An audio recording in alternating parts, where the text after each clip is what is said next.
अंतरराष्ट्रीय युवा विद्वान, जैन दर्शन में यूनिवर्सिटी टॉप व गोल्ड मेडलिस्ट, जैन सिद्धांत एवं न्याय विषयों को सरलता से समझाने वाले, यूएसए, इंग्लैंड, ऑस्ट्रेलिया आदि अनेक देशों में जैन धर्म की महती प्रभावना करने वाले, पंडित टोडरमल पुरस्कार, युवा विद्वत रत्न आदि अनेक पुरस्कारों से सम्मानित मूर्धन्य विद्वान डॉक्टर संजीव कुमार गोधा जयपुर द्वारा जानिए धर्म का मर्म। इस कार्यक्रम के प्रायोजक हैं श्रीमान हितेन भाई राजू भाई कामदार, श्रीमती सोनिया जी कामदार, श्री शिव कामदार, सिंगापुर। 16 कारण भावनाओं की सामान्य चर्चा अभी करने के उपरांत अब हम पुनः यहाँ प्रारंभ कर रहे हैं प्रतिदिन चलता हुआ अपना यह विषय। काष्टांगार के द्वारा कही गई चर्चा और उस चर्चा की गई अनुमोदना उसके साले के माध्यम से, क्या नाम था उसका, मथन, काष्टांगार का साला, अनुमोदना कर दी उसने। अब क्या करें, एक तो करेला और ऊपर से नीम चढ़ा है, ऐसी कहावतें चलती है। पहले ही खोटी वृत्ति और ऊपर से उसकी अनुमोदना करने वाले, उसके समर्थन करने वाले और मिल गए। और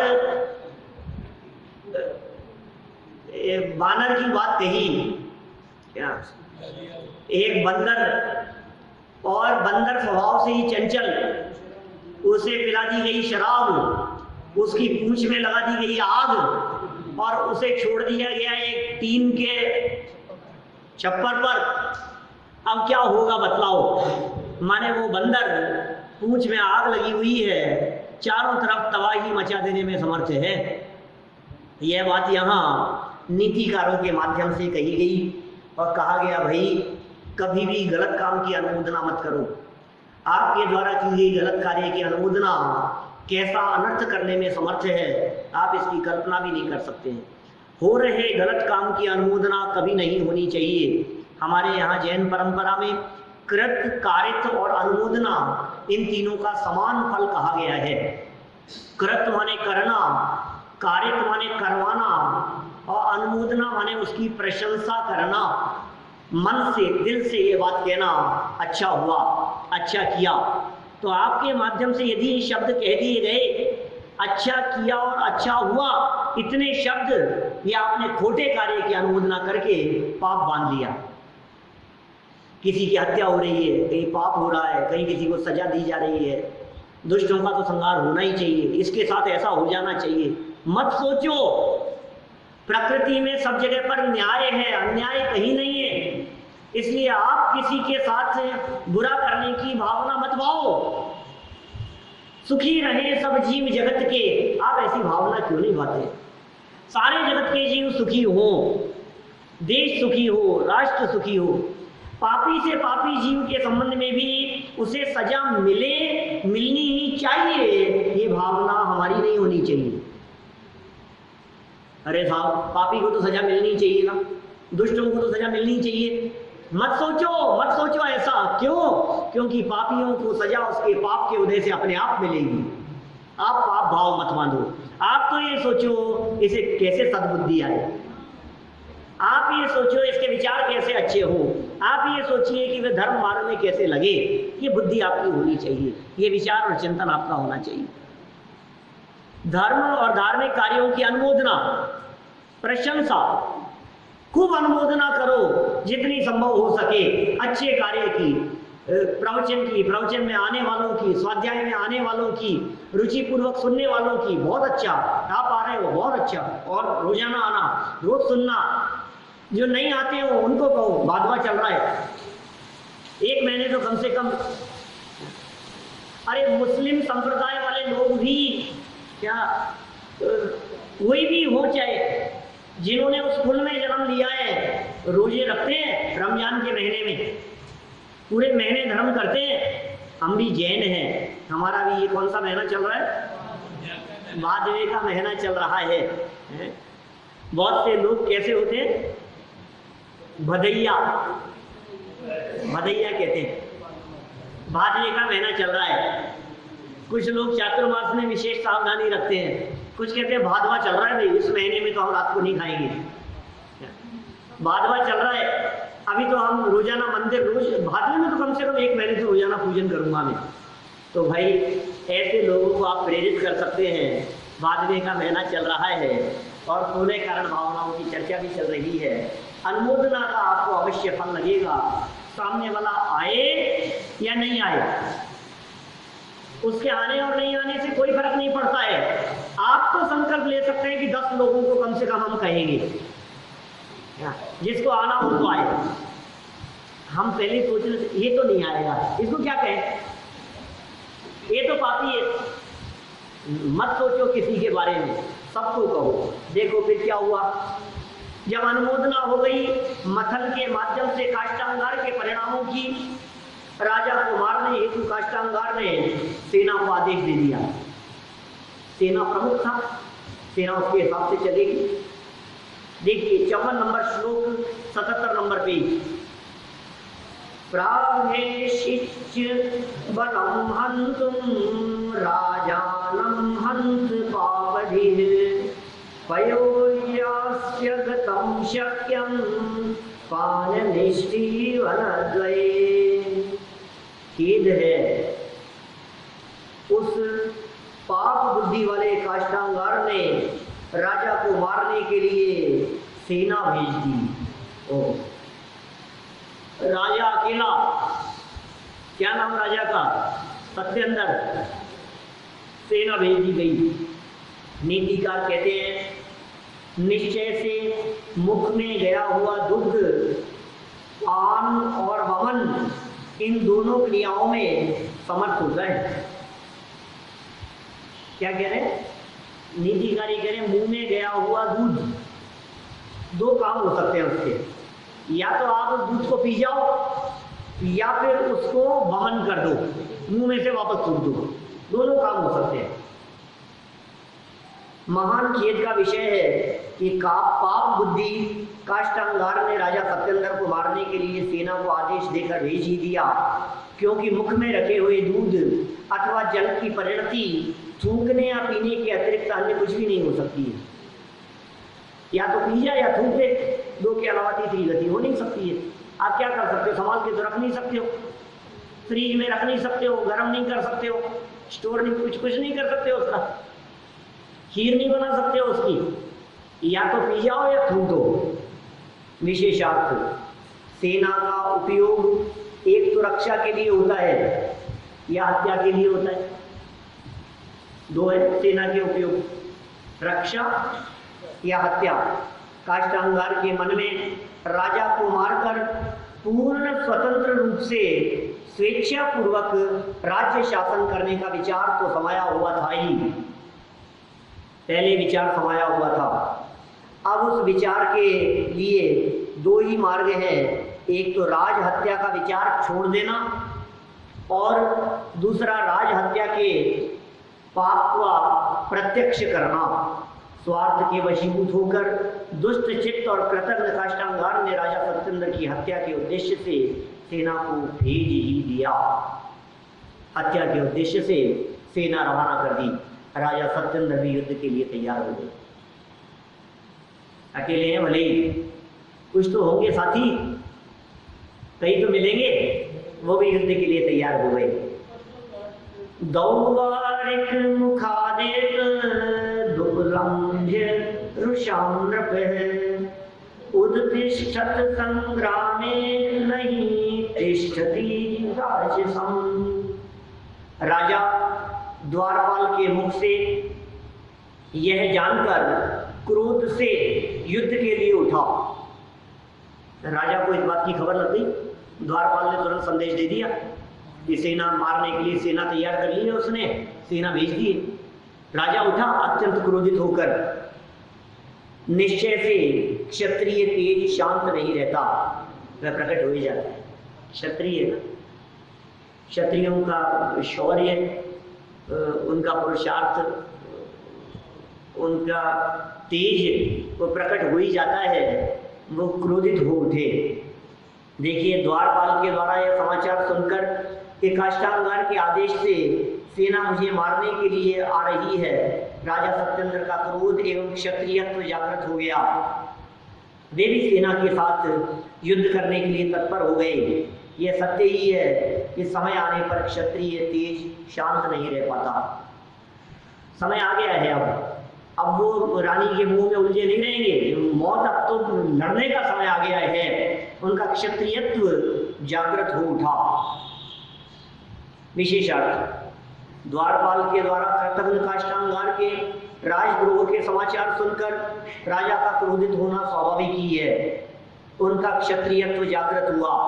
वे सेना का सामना करने के लिए उद्यत हो गए। सत्य ही है, शत्रु की ललकार को कोई भी क्षत्रिय सहन नहीं कर सकता।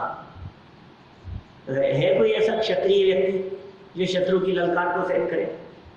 राजा सत्येंद्र भी तुरंत सेना का सामना करने के लिए तैयार हो गए। रानी विजया फिर मूर्छित हुई। देखो, तावतार धासना भ्रष्टाम नष्टा सुंदरभिनीं प्रियाम दृष्ट्वा पुनर्न्य वर्तिष्ठ स्त्रीष्वज्ञा हि दुस्सह। गर्भवती थी, गर्भवती हो गई थी पहली, और उनका पुत्र जीवनधर वो गर्भ में था।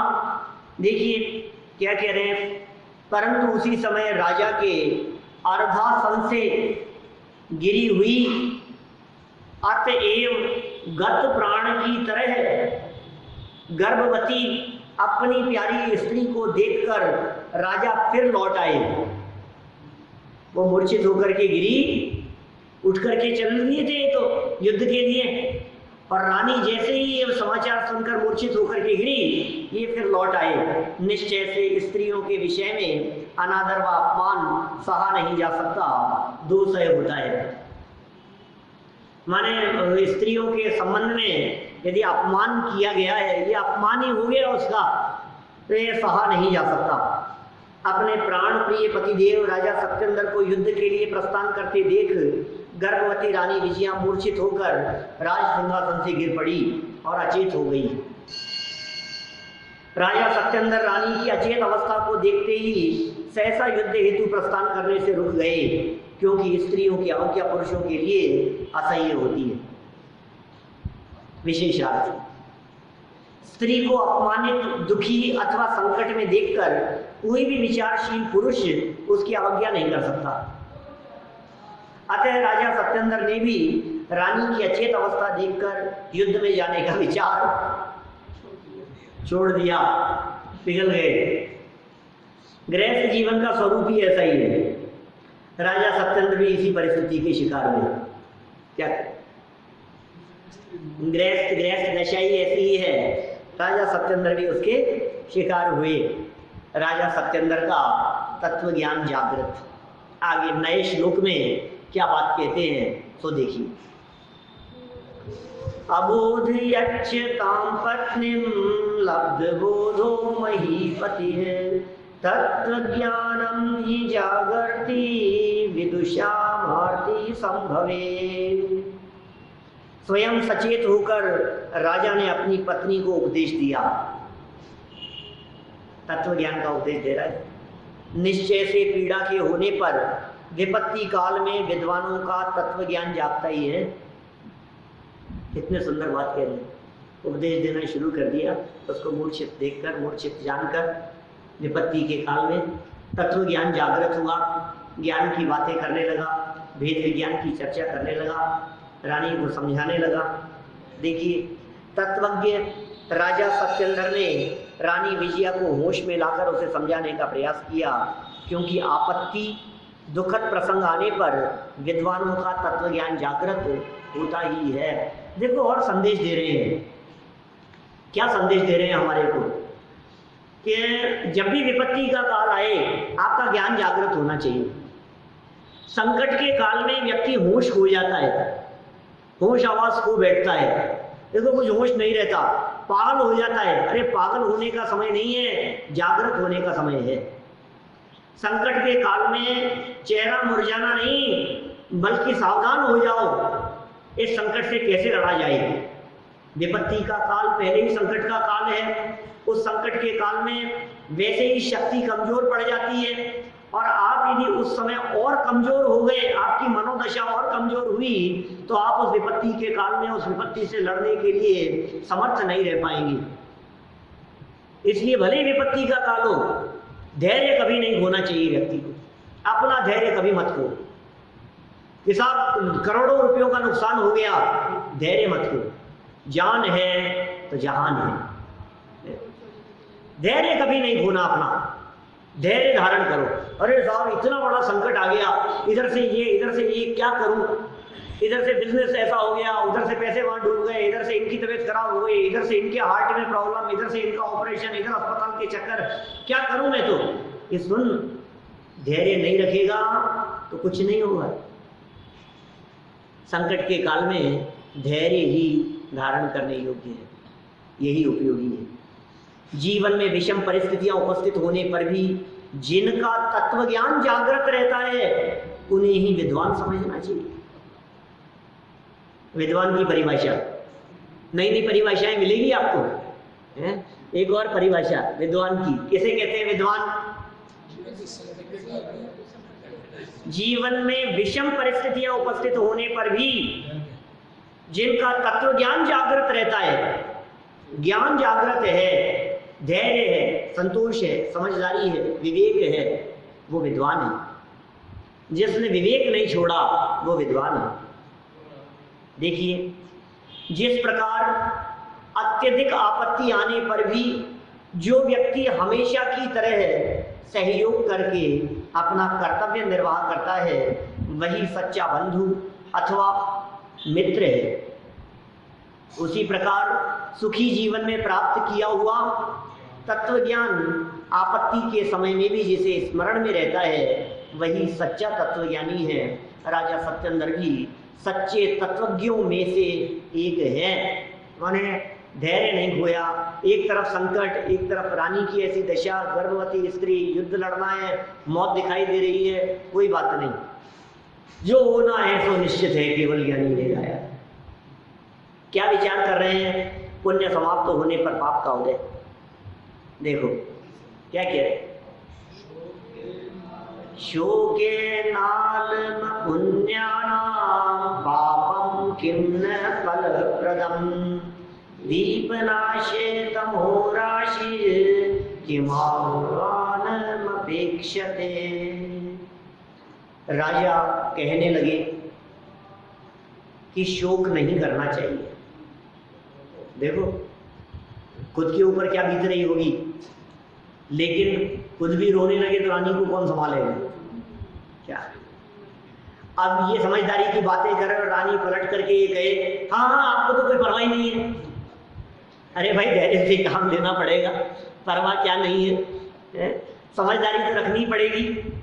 पुण्य रहित पापी पुरुषों का पाप क्या फल देने वाला नहीं होता? समझा रहे हैं उसको, धैर्य की बात कह रहे हैं। जिनका पुण्य नहीं है, जो पापी पुरुष हैं, उनका पाप क्या फल देने वाला नहीं होता? फलदायी होता ही होता है, माने पाप का फल भी मिलता ही है। और नीतिकारों ने कहा क्या दीपक के बुझ जाने पर अंधकार का समूह आमंत्रण की अपेक्षा रखता है? अपेक्षा नहीं करता, स्वयं आ जाता है। दीपक बुझेगा तो अंधकार को निमंत्रण नहीं दिया जाएगा। अरे दीपक बुझ रहा है, दीपक बुझने वाला है, बुलाओ बुलाओ अंधकार को, क्या निमंत्रण नहीं दिया जाता। दीपक के बुझ जाने पर अंधकार जिस तरह स्वयं आ जाता है, उसी प्रकार पुण्य प्रकृतियों के नष्ट हो जाने पर पाप के उदय को निमंत्रण नहीं दिया जाता। वो पाप का उदय भी पुण्य समाप्त होने पर स्वयं ही आ जाता है। लेकिन पाप का उदय हो चाहे पुण्य का उदय हो, ज्ञानियों की दृष्टि उदय पर नहीं होती, ज्ञानियों की दृष्टि तो स्वभाव पर हुआ करती है। जिनकी दृष्टि स्वभाव पर होती है, पुण्य के उदय में भी रीझते नहीं है और पाप के उदय में खींचते नहीं है, सींचते नहीं है, जलते नहीं है, पीड़ित नहीं होते, सहज रहते हैं। ये समता भाव ज्ञानियों के जीवन में सहज होता है। देखो बहुत सुंदर सरल अर्थ और विशेषार्थ में मार्मिक बातें कह रहे हैं। राजा सत्येंद्र गर्भवती एवं अत्यंत भयभीत रानी विजया को समझाते हैं। अत्यंत भयभीत है, गर्भवती रानी है, उसको समझाते हैं, हे प्राण प्रिया विजया, अब शोक से बस हो, अब शोक मत करो, शोक से विराम लो। शोक करना तुम्हें शोभा नहीं देता, रानी हो तुम, महाराजा की पत्नी हो तुम सामान्य दासी हो जैसे नहीं हो। ये तुम ही यदि रोओगी तो प्रजा का क्या होगा, लोगों का क्या होगा, सामान्य लोगों का क्या होगा। शोक करना तुम्हें शोभा नहीं देता। पुण्यहीन मनुष्य का पापोदय क्या उसे फल नहीं देगा। खुद स्वयं के बारे में भी कह रहे हैं। दोनों तरफा इस बात को लगाई जा सकती है। एक तरफ तो ऐसे लगाई जा सकती है, देखो चिंता मत करो, उसका भी पुण्य क्षीण होगा और उसे भी फल मिलेगा। किसको? काष्टांगार को। तुम चिंता मत करो, घबराओ मत। आज भले वो थोड़ा सा उछल रहा हो, लेकिन वो पापी मनुष्य है, उसका पुण्य क्षीण होगा और पाप का फल उसे अवश्य ही मिलेगा। एक अर्थ। दूसरा अर्थ क्या? जब हमारा पुण्य ही क्षीण हो गया है तो क्या हमारे पाप का उदय नहीं आएगा? अब हम क्या करें?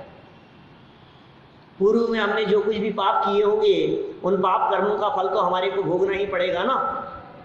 10 लक्षण पूजन की वे पंक्तियां, उत्तम क्षमा धर्म का अर्घ, इन्हीं ध्यानत राय जी का, जिनकी पूजन अभी हमने पढ़ी, 16 कारण।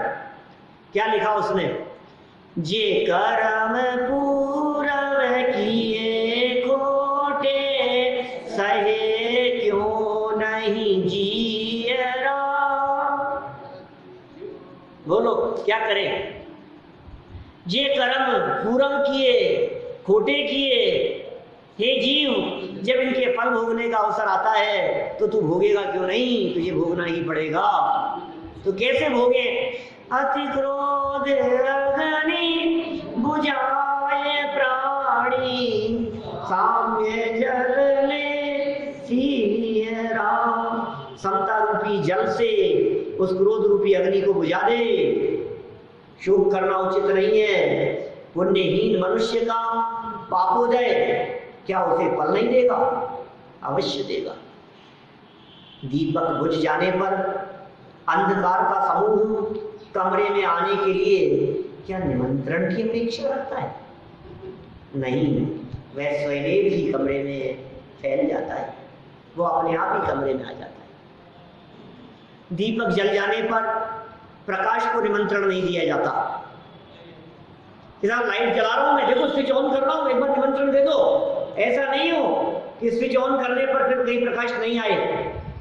अरे तू तो ऑन कर, तू तो दिया लाइट जला, मोमबत्ती लालटेन जला, वो प्रकाश अपने आप दौड़ा चला आएगा।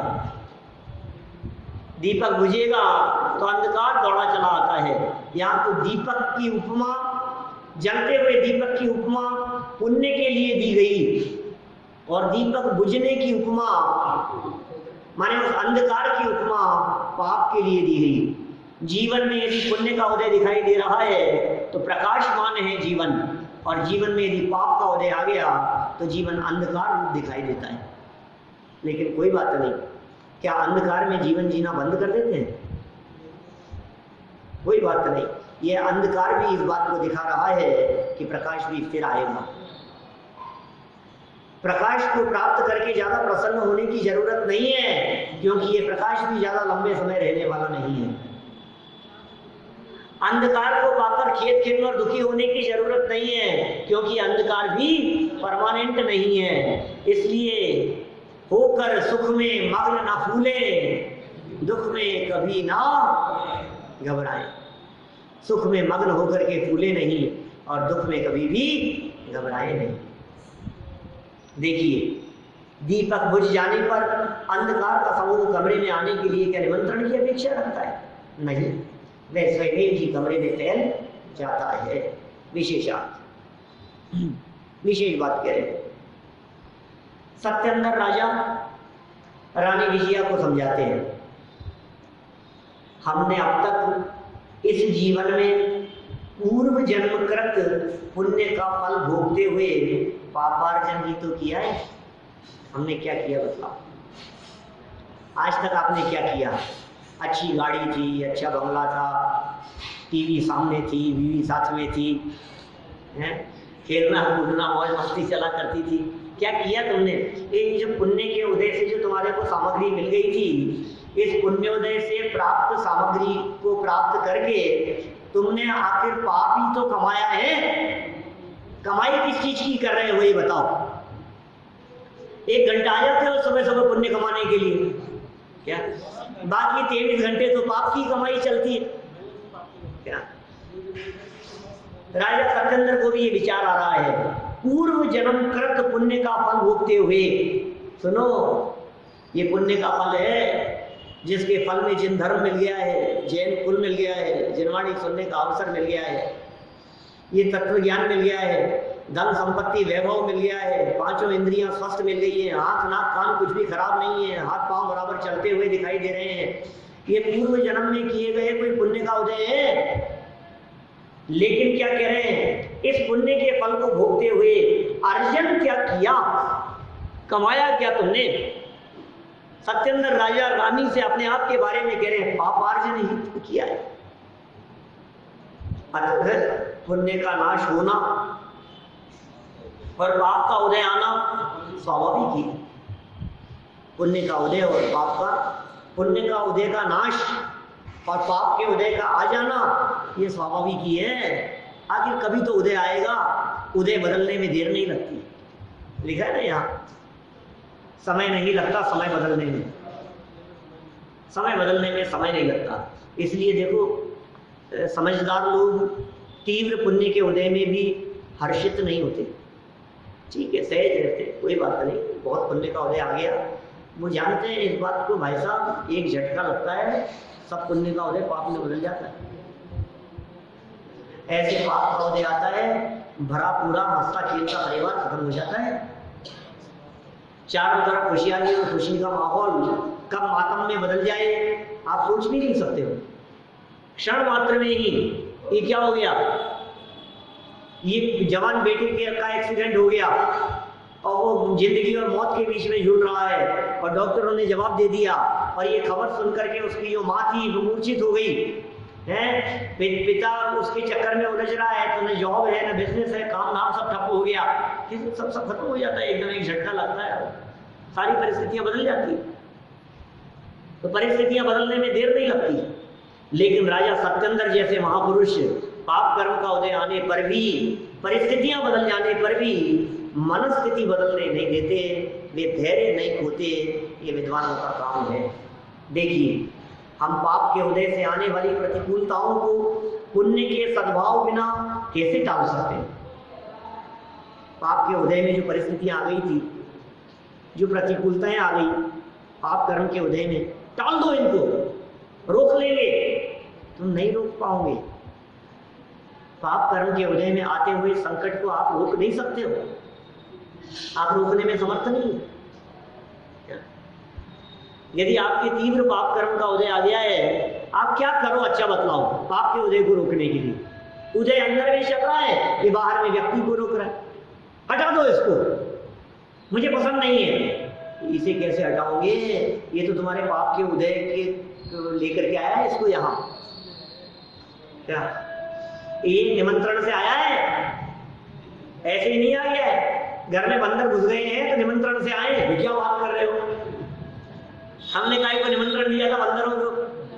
घर में चूहे आ गए हैं तो निमंत्रण से आए हैं, या हमने कोई निमंत्रण नहीं दिया उनको कि सुनो तुम भले जवान से कुछ न कहो, अंदर में जो उदय पाप का चालू हो गया है ना, वो निमंत्रण है चूहों को, वो निमंत्रण है बंदरों को, वो निमंत्रण है उपद्रव करने वालों को, वो निमंत्रण है आपको संकट में डाल देने वालों का। क्या? आपके पाप का उदय। ये कह रहे हैं अब क्या करें बोलो? उसको बदलने के लिए क्या करें? उस विपत्ति को दूर करने के लिए क्या करें? कि उसको दूर मत करो, इधर बदलो, इधर बदलेगा तो उधर बदलेगा।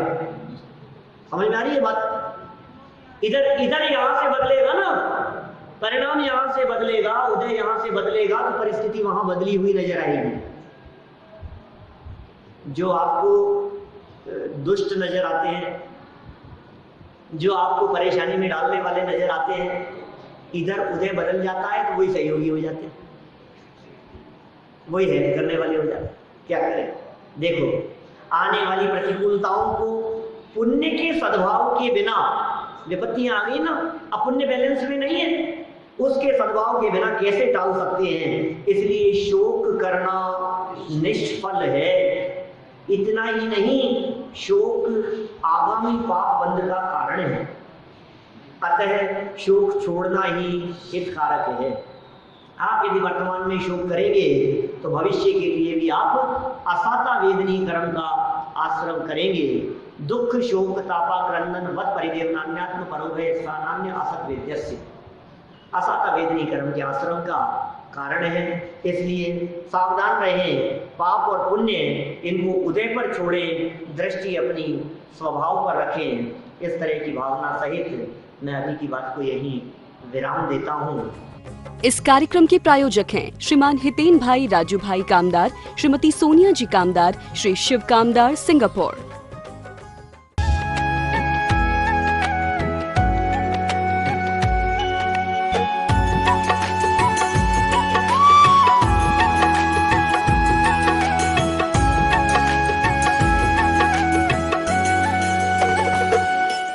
अंतरराष्ट्रीय युवा विद्वान, जैन दर्शन में यूनिवर्सिटी टॉप व गोल्ड मेडलिस्ट, जैन सिद्धांत एवं न्याय विषयों को सरलता से समझाने वाले, यूएसए, इंग्लैंड, ऑस्ट्रेलिया आदि अनेक देशों में जैन धर्म की महती प्रभावना करने वाले, पंडित टोडरमल पुरस्कार, युवा विद्वत रत्न आदि अनेक पुरस्कारों से सम्मानित मूर्धन्य विद्वान डॉक्टर संजीव कुमार गोधा, जयपुर द्वारा जानिए धर्म का मर्म।